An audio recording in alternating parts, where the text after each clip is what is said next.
दोस्तों, क्या हमारे देश के उच्च शिक्षण संस्थान यानी कॉलेज या यूनिवर्सिटी अब वाकई सुरक्षित है, या पिछले कुछ समय में कैंपस के अंदर जातिगत भेदभाव और हिंसा की बढ़ती घटनाओं ने पूरे देश को झकझोर कर रख दिया है।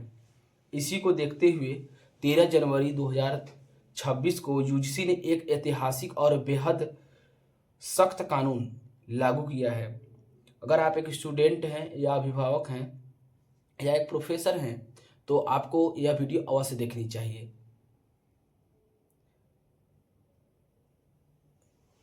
एक्ट की पृष्ठभूमि, जो इसका ऐसा क्यों करना पड़ा, मतलब कि यूजीसी ने ऐसा एक्ट क्यों लाया, इसके पीछे एक रोचक और बेहद सेंसिटिव क्या कहते हैं कि बैकग्राउंड है, उसका पृष्ठभूमि है, जिसके कारण ये हमें करना पड़ा। हालिया रिपोर्ट्स के मुताबिक कैंपसों में जाति के आधार पर मानसिक प्रताड़ना और शारीरिक प्रताड़ना के मामलों में भारी बढ़ोतरी देखी गई। यूजीसी के अनुसार 118% जातिगत हिंसा और मानसिक प्रताड़ना, जो जातिगत मानसिक प्रताड़ना है, वो देखी गई।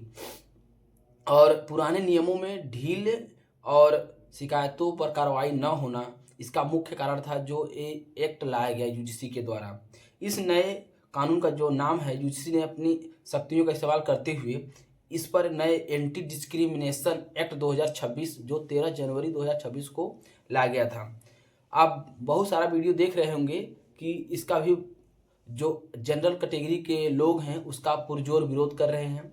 और मुख्य कारण इसका ये है कि जो एससी, एसटी और ओबीसी जो जातियां हैं, जो सेंट्रल लिस्ट में आती हैं, वो जातियों को अगर जातिगत भेदभाव उनके साथ किया जाता है किसी यूनिवर्सिटी में, तो ये जो नियम है, एक्ट है, डिस्क्रिमिनेशन एक्ट 2026 यूजीसी का, उस पर लागू हो जाएगा। एंटी डिस्क्रिमिनेशन सेल, देखिए इसके लिए मतलब कि इसकी मुख्य जो बातें हैं, सख्त और दंड और निष्कासन, स्ट्रिक्ट पनिशमेंट। अगर कोई इसका मतलब कि उल्लंघन करता है तो उसके खिलाफ सख्त दंड और निष्कासन की जो सुविधा है वो की जाएगी। इस एक्ट के तहत यदि कोई भी छात्र या स्टाफ जातिगत टिप्पणी या हिंसा में शामिल पाया जाता है तो उसे तुरंत सस्पेंड कर दिया जाएगा। दोषी पाए जाने पर यूनिवर्सिटी से स्थायी निष्कासन, परमानेंट एक्सपल्सन और कानूनी कार्रवाई का प्रावधान है।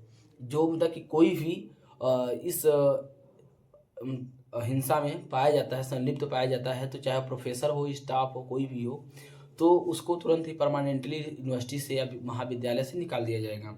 एंटी डिस्क्रिमिनेशन सेल, हर कॉलेज और यूनिवर्सिटी में एक विशेष सेल बनाना अनिवार्य होगा। इसकी खास बात यह है कि इसमें कैंपस के बाहर के सदस्य जैसे रिटायर्ड जज या सोशल एक्टिविस्ट भी शामिल होंगे, और ताकि जांच निष्पक्ष हो सके। मतलब इस जो उसका एक सेल बनाया जाएगा, उसमें कुछ जो वहाँ के प्रॉक्टर होंगे, उन मतलब महाविद्यालय के या यूनिवर्सिटी के जो चीफ होगा उनके साथ, और कुछ बाहरी सदस्य जैसे कि रिटायर्ड जज और सोशल एक्टिविस्ट होंगे, उनके साथ मिलकर एक सेल बनाया जिससे कि जांच निष्पक्ष हो सके।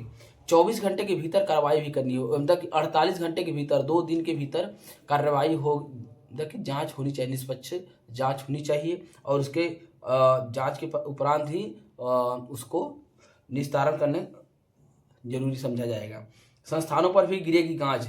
यह एक्ट सिर्फ व्यक्तियों पर ही नहीं बल्कि संस्थानों पर भी लागू होता है। अगर कोई यूनिवर्सिटी जातिगत हिंसा के मामले को दबाने की कोशिश करती है, अगर कोई यूनिवर्सिटी है, अगर वो इस मामले को दबाने की कोशिश कर रही है, तो यूजीसी उसकी फंडिंग, जो ग्रांट्स है, उसको रोक देगी और उसकी जो मान्यता है वो परमानेंटली खत्म कर देगी या रद्द कर देगी।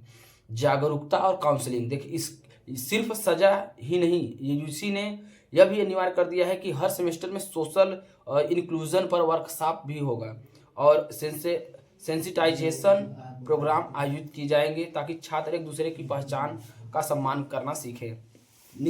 इसका जो पूरा निष्कर्ष है दोस्तों, शिक्षा का मंदिर वह जगह है जहाँ सबको बराबरी का हक मिलता है और मिलना भी चाहिए। यूजीसी का यह 13 जनवरी का कदम एक स्वागत योग्य फैसला है, लेकिन यह सिर्फ कानून बनाने से समाज नहीं बदलेगा, हमें आपको यह सोचना भी पड़ेगा।